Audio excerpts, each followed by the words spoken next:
otovur ishlar, ya'ni ballonlarni aylantirib tutatishlar, shunaqa holatlar sodir bo'ldi. Biz ham o'sha yerda edik.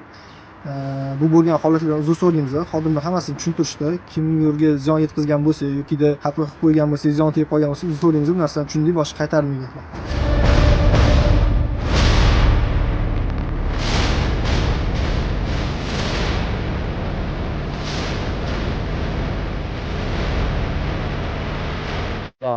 Ishim oxiri baribir jarima maydonchasi ekan.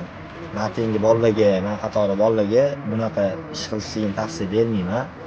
Bayramni baribir uydagilar bilan oila davrasida kutib olgan yaxshi ekan. Yaxshi.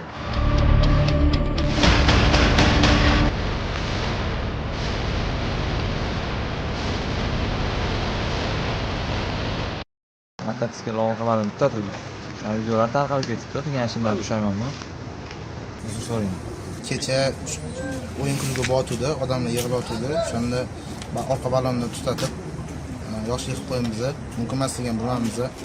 Bu holat boshqa qaytarilmaydi. Bu narsa mumkin emasligini bilamiz. Hech kimga maslahat bermaymiz.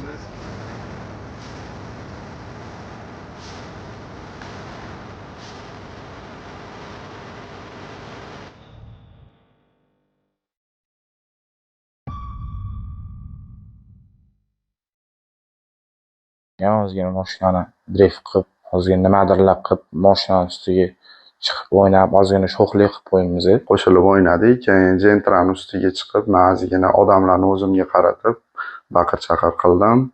Hammani tinchligini buzgan bo'lsam, pushaymonman. Hammadan uzr so'rayman. Aholi tinchligini buzganimizdan pushaymonmiz. Ma'muriy javobgarlik to'g'risidagi kodeks 128-moddasi 10-qismida nazarda tutilgan ma'muriy bayonnoma rasmiylashtirilib, avtoulov vaqtincha jarima maydonchasiga qo'yilyapti.